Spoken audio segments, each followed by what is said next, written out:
Welcome to the Deep Dive. We're here to sift through stacks of information and pull out the really important stuff for you. Today, we're tackling something pretty fundamental to our digital lives, but often, just scrolled past. Those invisible agreements we make with AI. What actually happens to your data when you're using these cutting-edge tools? It's a huge question. Yeah. And understanding these AI privacy policies more critical than ever, really. These documents, they're supposed to, well, make you feel better about data collection, about unauthorized use, surveillance, all that. They define your basic rights, things like informed consent, access, data security, especially important now. AI is, well, everywhere. Okay, right. So let's get into it. We're diving deep today into this really fascinating report. It's done a meticulous evaluation of the privacy policies from 4 big AI players: Google's Gemini, DeepSeek, OpenAI's ChatGPT, and Anthropic's Claude. Our mission: give you the shortcut. We want you to walk away informed, maybe with some surprising facts, some clear insights. Make smarter choices. So first things first, why should you really truly care about these super dense legal documents? The ones we all just click accept on. What makes AI privacy policy so relevant, maybe even urgent right now? Well, beyond just clicking accept, the report really flags this tension, right?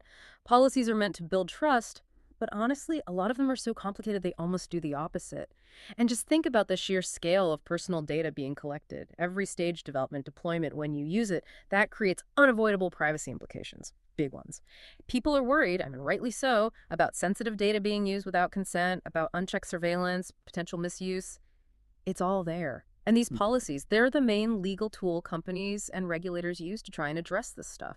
They spell out how your data gets collected, used, stored, shared, managed, protected, or at least they're supposed to.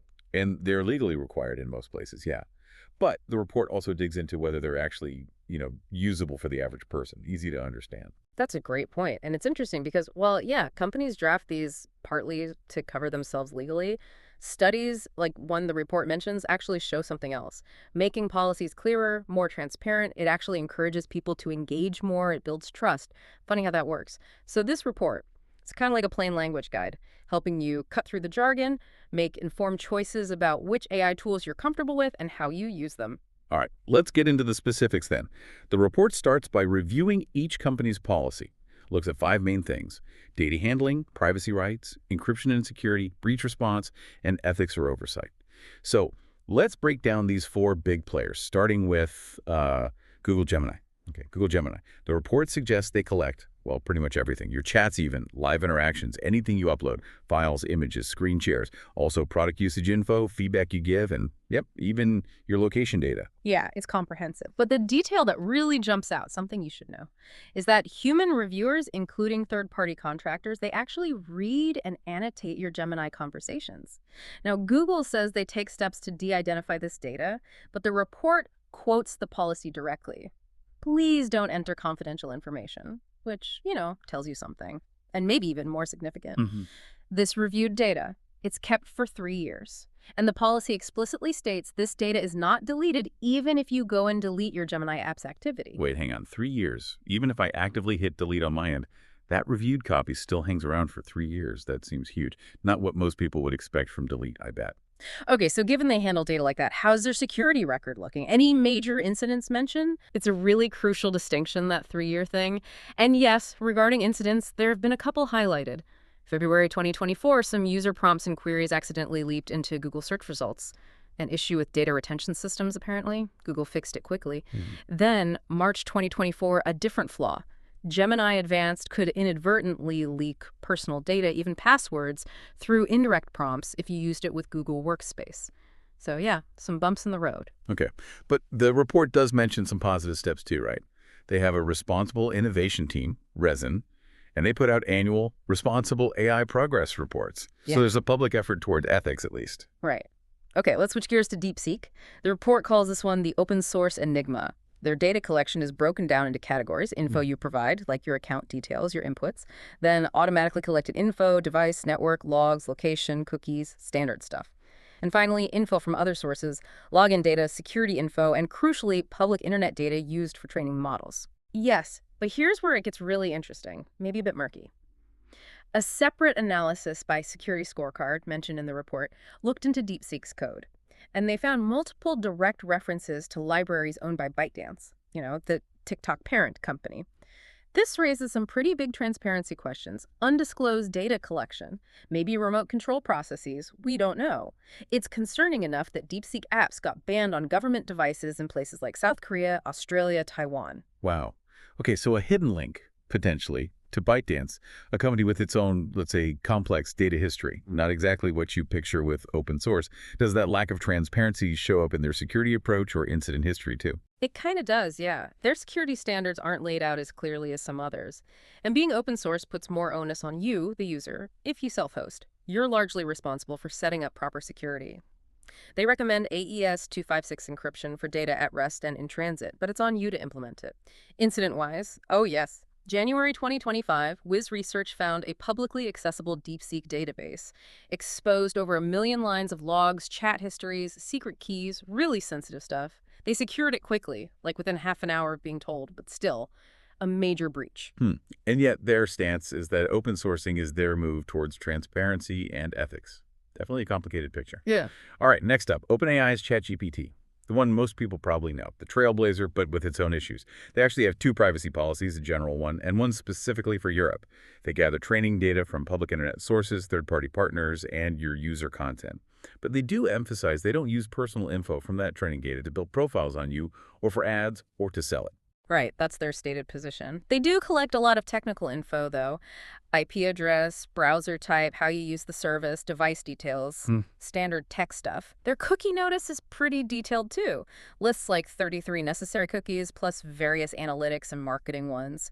But here's an interesting regional difference. If you're in Europe, the UK, or Switzerland, no marketing cookies currently used there.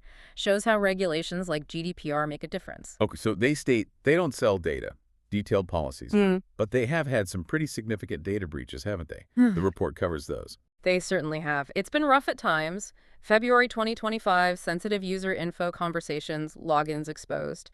May 2023, a vulnerability in an open source library they used affected about 101,000 people. Leaked things like social security numbers, emails, phone numbers, job titles, pretty bad. And even before that, the March 20 outage exposed payment details and personal info names, emails, last 4 digits of credit cards for about 1.2% of their Plus subscribers.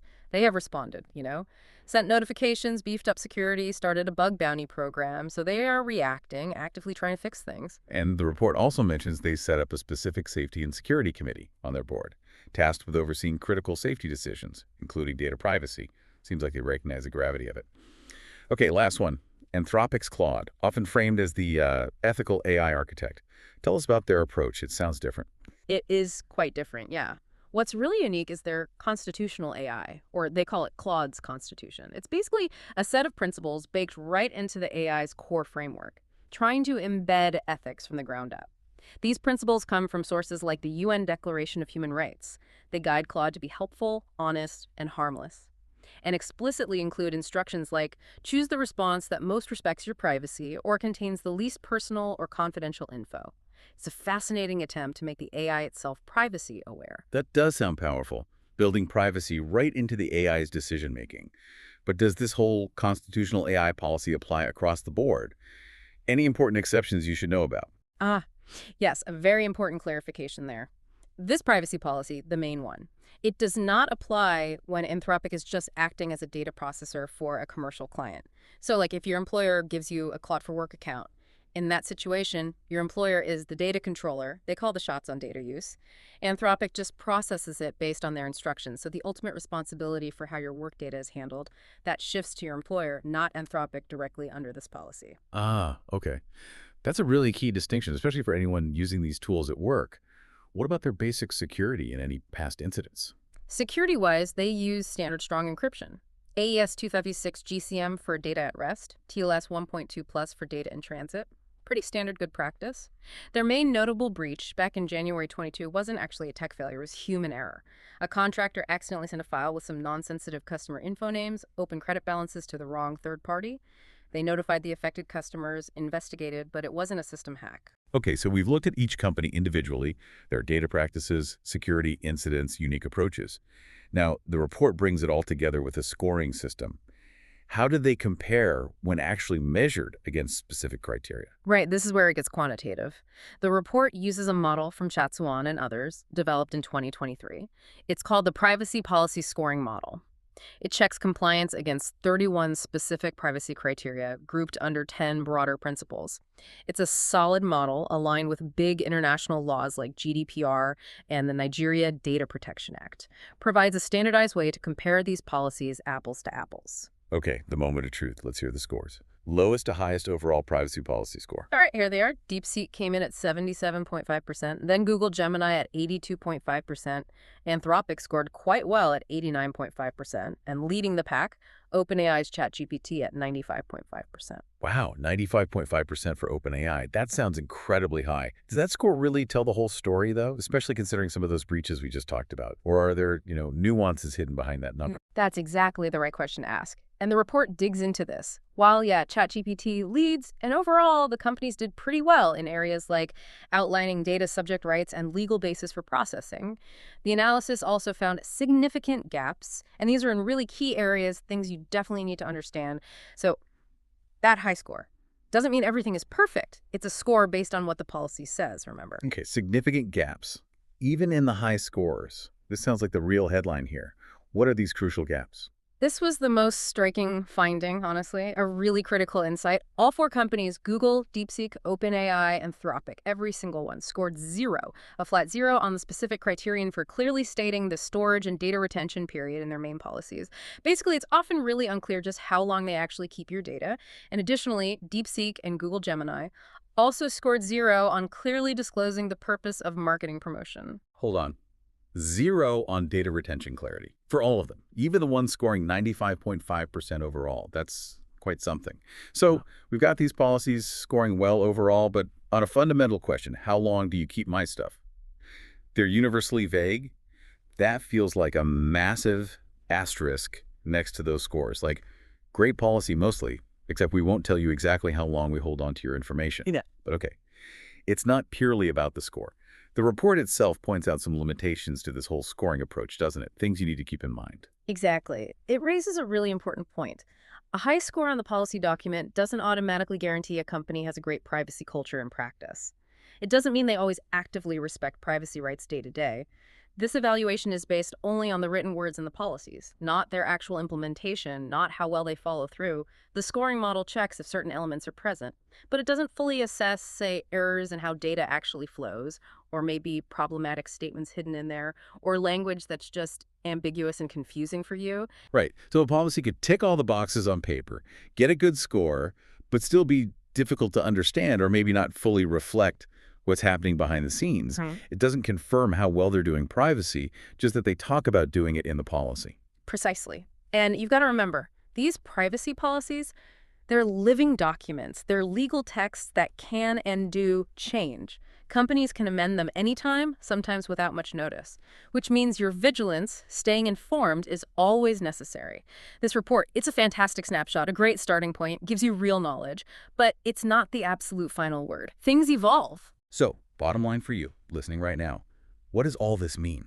It means you can use this kind of deep dive, this analysis, to make better decisions, to know what kind of questions you should be asking, maybe even demanding answers to when you use these AI tools. It's about approaching AI with, well, a more critical, more informed perspective, empowering your choices, basically. So we've taken a real deep dive today into the complex, sometimes confusing world of AI privacy policies. We've uncovered the details of their practices, the ethical angles, the security measures, and those really surprising universal gaps, especially around data retention. And remember, this knowledge, it's most powerful when you actually understand it and use it. These companies, they're becoming more aware of what users expect regarding privacy, no doubt about that. But it's your informed choices, your critical thinking, that really pushes the demand for truly transparent and robust privacy standards. You're part of shaping that future. So here's something to think about. We live in an age where AI is touching almost everything. How much of your digital self are you really willing to hand over to these systems?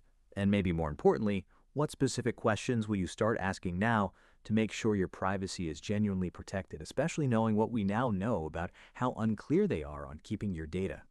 Thanks for joining us on this deep dive. Stay curious, definitely stay informed, and we'll see you next time.